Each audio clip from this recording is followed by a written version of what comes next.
Okay. We're not live yet, so it's going to go through a couple of prompts. Just sit tight. It may black out for a second and come back. Sounds good. All right. We're going to go live on Facebook.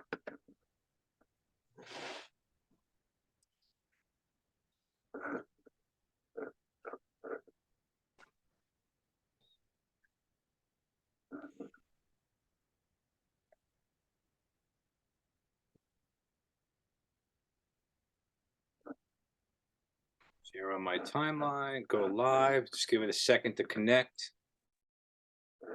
Got it. Got it. It's setting up the meeting now.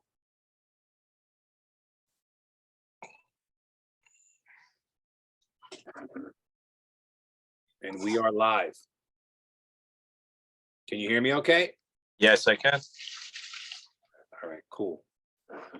All right, so this is our first live and local with our very first guest. This is Jason Brach. I said that right? Brach? Yes, you did. How you doing? Good. From Vilardos Deli in Nutley.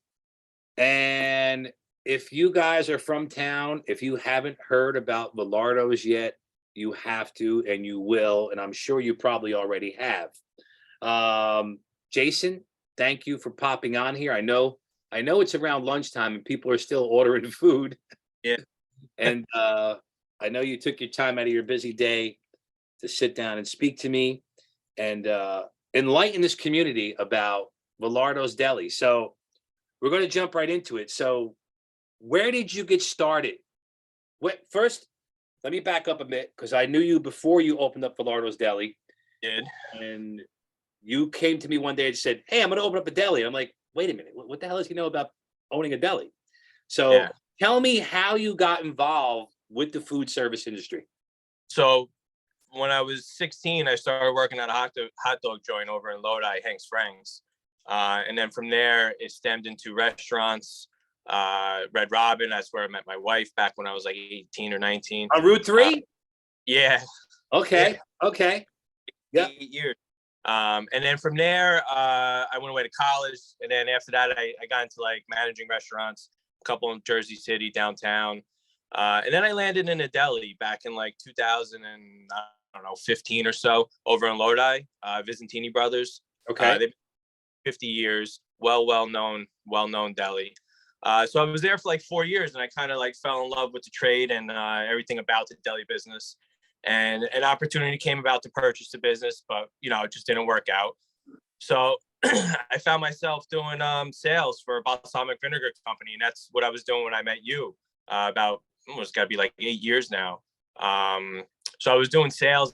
I just got tired of going to an office every day, doing the phone, the email, all the meetings and stuff throughout the day.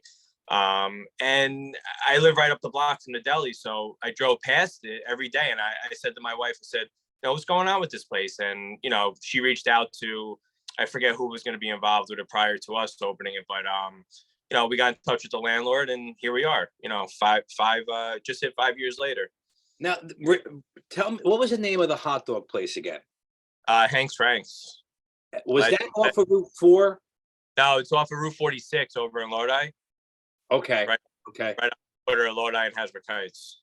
Because I was thinking of another one called Anges and Hanks or something like that. Just something like that. Yeah, there was one. But anyhow, so you got involved. Did you go to school for culinary or you went for just like a business degree? I go for culinary. I have a bachelor's in business management and a minor in hospitality management. So you actually you went into your field. So your education is applicable to what you're doing right now.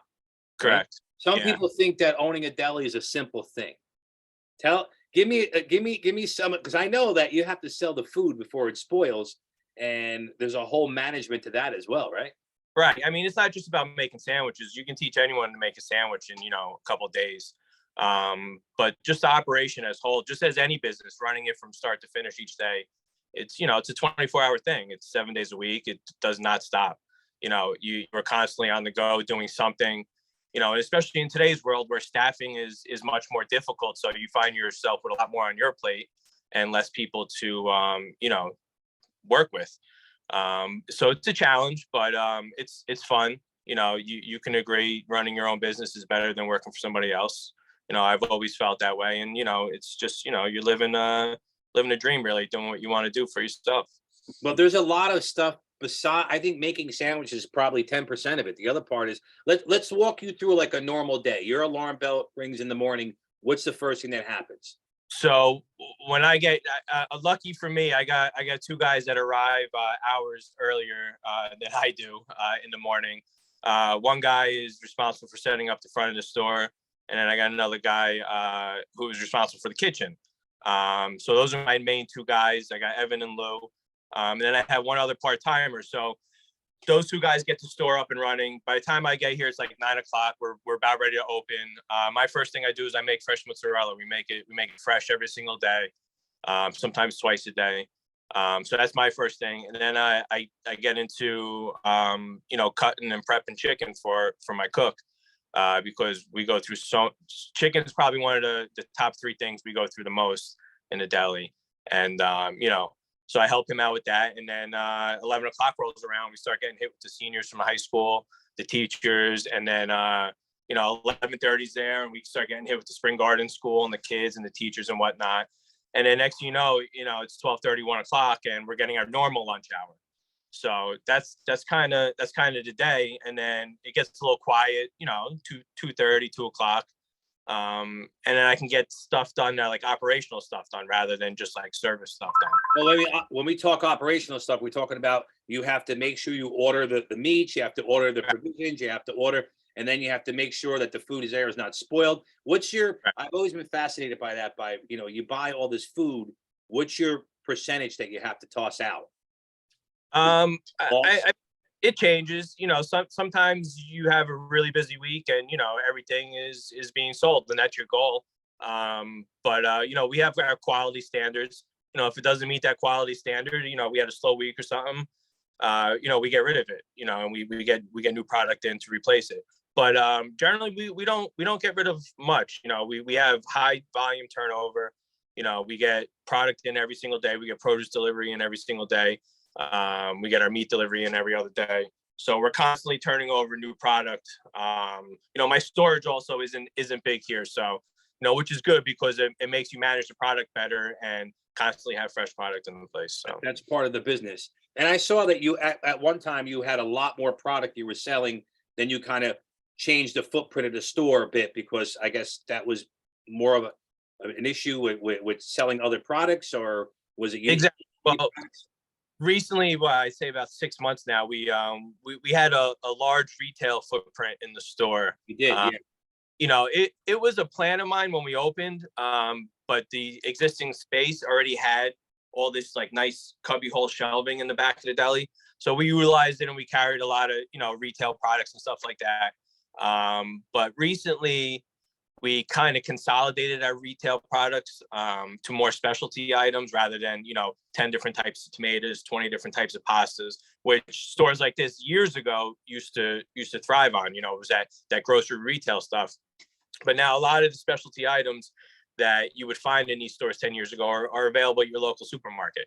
So we kind of weed through the ones that are not available at your local supermarket, or a different brand or something, and carry stuff like that. So we shrunk our retail footprint a little bit, not by much. We just located it all into the front of the store, and we added some more tables, seating in the back of the deli. With the corporate complex and all the schools within a block or two from our location. Yep. It gives people a place to just go out and sit and eat real quick, rather than eating in their car or in your office. Yeah, because you're right down the street from On 3, and that's got to be growing. That business is probably growing for you, since they've been, Ralph Lauren's there, and all these other companies are coming in there. So now they have a place to come in and sit. Because I remember being in the office, I was like, man, I just want to get out of here. Go someplace, eat. That was a smart move, It's really working out. We got a great group of spring garden students, the fifth and sixth graders that come over. They hang out for an hour in the store, which is great. And then we get a lot of people throughout the day to come over and sit down, and the Ralph Lauren, the On 3 properties, like you said, a block away. So summertime, springtime, you get people walking down from their offices. They get out, get a nice walk, get some good food, and walk back. So it's good. Now, the other thing is your specialty is catering. You do a lot of catering. No, I don't know if a lot of people know that or not. We do. I don't advertise it as much as I should. One being that, we have a capacity each day of catering, and most days we do get close to hitting that. Because, I'm limited with my staff right now. And, we do get a lot of orders each day. We do a lot with the On3 property down the block between Ralph Lauren, the medical school, a few other Hackensack businesses over there. Mhm. And that keeps us busy in the morning with caterings and stuff. And then we get into our other specialties, which are our sandwiches, our chopped salads, which have been very, very popular since the day we opened. So yeah, catering is a very, very large part of our business. And your marketing there is kind of unique, where I see you're using social media and like Instagram, like people just love photos of your food. Was that Yeah. something that you kind of just stumbled upon, or No, is that something that you strategically did? yes and no. The last year or so, I was at Visentini Brothers in Lodi. That was a real old school place. So they didn't even have a menu on the wall when I started working there. You know what I mean? It was just like, Wow. yeah. So we caught up with modern day times, put some menus up there, and then we started a social media account and really grew it there. So that's kind of where I learned all that stuff. And then when we opened a deli here, social media, everyone's got their phone in their hand 24/7, Yeah. and they're looking at pictures, looking at different media videos and stuff like that. So social media plays a really, really large part, if not our whole part of our marketing and advertising. I mean, we take some ads out with the local school in town and stuff like that, but really no newspaper ads or anything like that. It's generally 100% social media, and it's been really great for us too. So Yeah, I mean, I see the images all the time. What's your Instagram account, by the way? it's Vilardos_Nutley. Okay. At Yeah. Vilardos_Nutley, in case some people want to follow you that are watching this. And you go in there and you get an idea of what you're gonna have for lunch, like what I'm doing right now. So we post pictures daily. We try and do more. We tried to do a TikTok page, which started out really, really well. But you need a lot of time to devote to making these videos, and sometimes it's 4:30 in the afternoon, and we start to make a video or something, and you kind of run out of time. So, Yeah, I got it. but It's at it's Vilardos_Deli_Nutley. yeah. So Yeah. our Instagram is our most popular. Facebook, we have a really large presence on Facebook also, especially in the local Nutley community, and even the surrounding towns, Clifton and Bloomfield. So social media is a huge part in our marketing over here today. Who handles this? You or your wife? Lauren plays a large part in it. She does a lot of it. A lot of the day-to-day stuff, pictures and stuff like that. It's split between me and her. Yeah, because it takes a lot of time to do this stuff. It's like a whole It job, you know. it But you know what? It pays off, because I'm scrolling through, looking at some of this stuff, and I'm getting hungry. Yeah. People just want to see pictures. So I if it love looks, when I see the specials of the day pop up. yeah, post all our soups, our special soups of the day, any special sandwiches we do.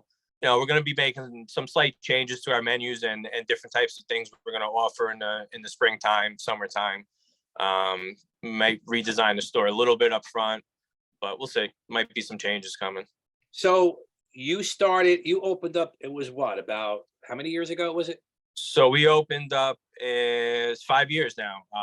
December 21st of 2017. I quit my sales job I think my last day was on Wednesday, and we opened up Thursday.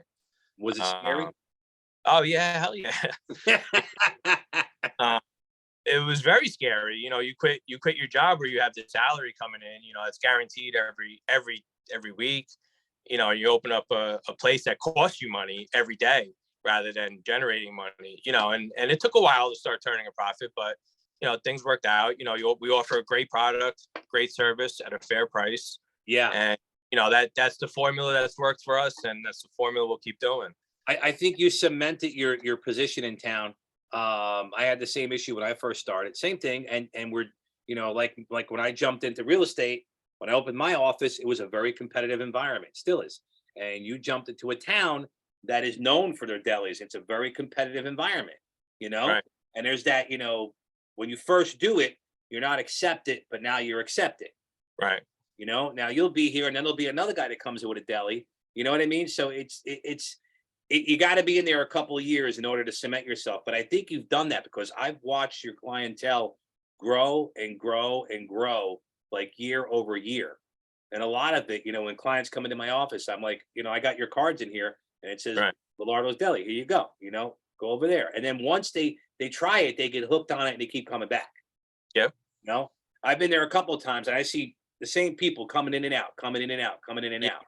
We have a lot of regulars, a lot of everyday customers. You know, we got customers that buy 2 sandwiches on Saturday just because we're closed on Sunday. You know, so buy their Saturday sandwich and their Sunday sandwich on Saturday, and you know, I guess them for our day close. But no, the support through from Nutley has been tremendous. You know, and you know, we wouldn't be here without Nutley's support. And you know, throughout COVID too, you know, it was tough, but we were busy during COVID, thank God. And during COVID, we sold actually a lot of retail stuff because supermarkets were crazy. You know, you had to wait an hour to get in the shop, right? You Yeah, know, I wish we had more like local stores like that where you could go in and like kind of buy like, you know, paper towels and milk. yeah. We're running out of that stuff. If you know, during COVID, a lot of stores pivoted to doing stuff like that because you had to. You know what I mean? It's what people needed, what people wanted. So you know, a lot of stores you saw selling things they normally wouldn't sell. You know, and it was good. So what is your any plans on expanding the deli and turning it into a full-blown restaurant at some point? Oh man, no, absolutely not. I always wanted a restaurant. I got out of restaurants because you know restaurants are literally 24 hours a day, like open. You're open to 10 o'clock, 1 o'clock in the morning, real late. I like this. I'm home by 5:30. You know, I got time with my family at night. You know, and we have talks of maybe doing like you there, yeah, Yeah, you yeah. doing like start doing once a month or once a week dinner takeout. Keep the place open till like 9 o'clock, 8:30, 9 o'clock. That's a great idea.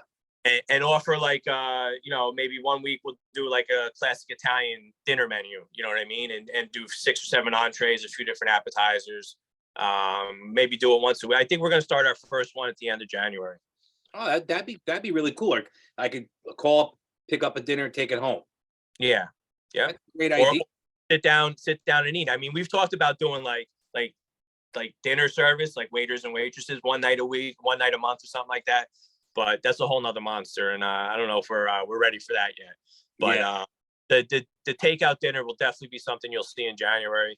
You know, even if we start off once a month, you know, it could grow into something good. So Are we going to see the tables and chairs outside doing in the warmer weather, or? I would love to. It's a question I got to bring up with the town if I'm allowed to do it outside or not, and what I have to do to allow, because it's a tough corner. Our corner here, you know, it's tight, it's narrow. You got that back lot out there. You could do outdoor So dining. the lot, yeah. So we have that little like stone area, which I'm going to put a few picnic tables out there in the summertime. And then that should expand some outdoor seating. But I would like to put a table or two out front, you know, or even on the side. But like I said, it gets a little narrow on the side. But I'm gonna speak with the town, see what they can. Okay. Well, let me ask you another question. So I know like you're constantly you have staff. Is it a problem finding good staff these days to keep up with the pace? Yeah, it's tough. It's tougher. It's not necessarily a problem, but it is harder to find good, reliable staff that will show up and work hard every day. You know, I have my 2 main guys I discussed before. Then I have my part-time guy who works 3 days a week, and you know he's willing to pick up shifts anytime I need him to. And then I have my father who's here every day with us, you know, just to help out, and he does the register, the phones, and you know whatever else, you know, little odds and ends that you know fall Right. through the crack. So is it hard? You know, I would post like 2 years ago. I would post a job ad, right? And you know, whether it be on Indeed or Craigslist or Facebook, you get 50 responses in 24 hours.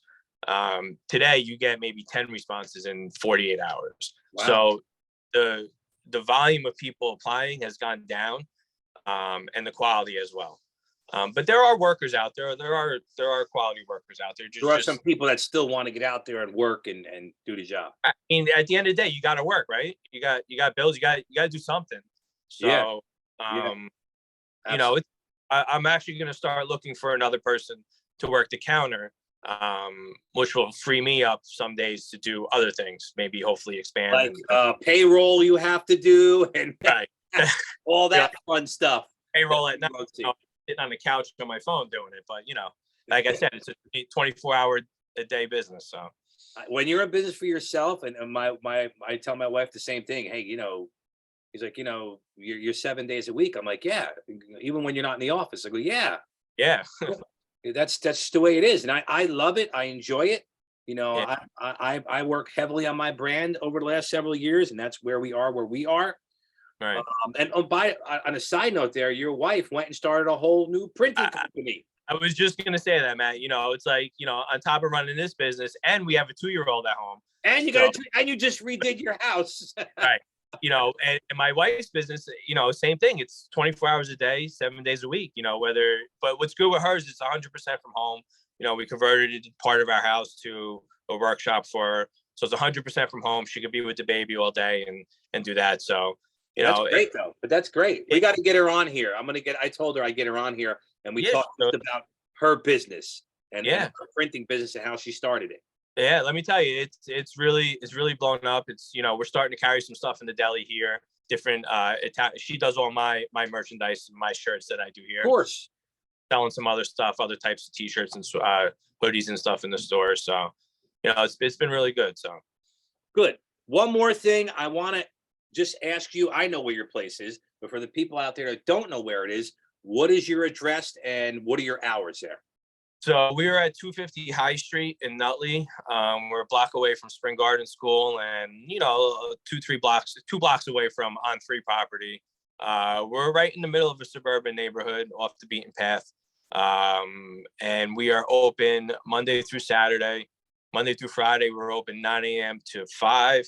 And Saturday we're open 9 a.m. to 4. Sunday we are closed. Sunday you close, so you got to rest a little bit. Yeah, you know what? We started close. We were open on Sundays from Labor Day through 4th of July, and then we would close from 4th of July to Labor Day.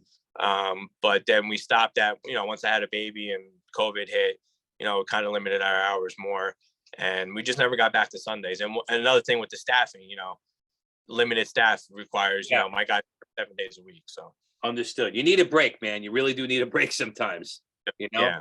But you're doing a fantastic job. The food's great. I know you have a certain standard you keep it at, because you could honestly make more money and lower the standard, but I know that's not what you want. Absolutely. No. So you keep it at a certain level. So that's really it. Anything else you want to add? No, not really. I mean, we kind of covered everything. What's the soup of the day today? Soup of the day. Well, soup of the day every day is chicken pastina, and then we did a vegetable. Oh, where are you getting your pastina? Because Ronzoni's getting rid of their pastina. Yeah, Ronzoni. We use a different brand. So okay, good. So you have enough pastine. we have enough of it. It is very hard to come by today because of the craze over Ronzoni discontinuing it, but we have a good supply. On a little self-serving though. Any plans on putting a little brick oven pizza in there? No. Pizza is one thing I would never want to get involved in this house. Really? No, pizza. You got to work nights for pizza, and I really don't want to work. Yeah, I heard you. I got to keep the oven going all night and everything and all that fun stuff. No, I wouldn't. There's plenty of good pizzerias in town that I don't want to, compete with. Understood. Definitely no pizza. I'm not going to put you on the spot. I was about to ask you what your favorite pizzeria is, but I'm not going to do that. I'm not going to do that. I don't know if I have one, to be honest with you. It all depends on what kind of mood I'm in this town. I got you. Different. I've been in Nutley 8 years, since we bought our house. I've tried them all. I like them all differently.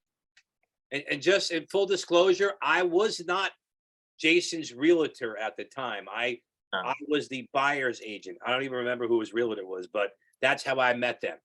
That's how I met Jason and his family, and they're a great family, and they've always been great to me.